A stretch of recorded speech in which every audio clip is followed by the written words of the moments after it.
этом году поздравление ветеранов компании «Мегаком» традиционно начала с ежегодного праздничного концерта в Кыргызской национальной консерватории, на который были приглашены участники Великой Отечественной войны, блокадники Ленинграда, труженики тыла, узники концлагерей. На концерте звучали композиции военных лет, поздравления и слова благодарности. На праздничном мероприятии каждый приглашенный ветеран получил конверт с единовременным денежным пособием в размере 2000 сомов.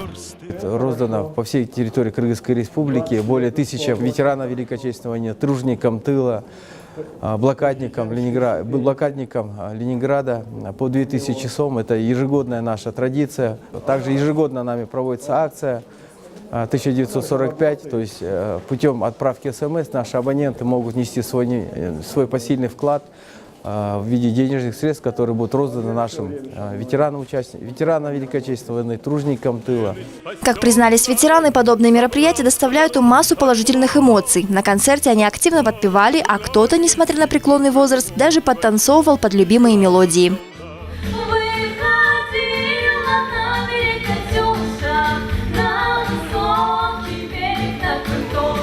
Представителям старшего поколения оператор связи организовал специальную праздничную акцию «Звонок родным и близким», в рамках которой все желающие смогли бесплатно дозвониться до своих родственников и друзей, которые проживают в других городах и странах, и поздравить их с наступающим праздником.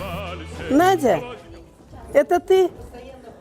Ой, с праздником, с наступающим тебя поздравляю. Это Катя из Бишкека. Я сколько тебе звоню, никак не могла, никак попасть к тебе. А это вот Мегаком пришла. Из Мегакома, пожалуйста, мне набрали. Мегаком нас постоянно чествует. Спасибо им. Пусть почаще нас приглашают, пока мы живы. Тех ветеранов войны, кто по состоянию здоровья не смог посетить праздничный концерт и получить денежный подарок, сотрудники компании поздравили на дому. К участнику войны Бакиру Орозабекову в гости приехал лично генеральный директор компании «Мегаком» Азат Базаркулов, который поздравил защитника Отечества с великим праздником Победы.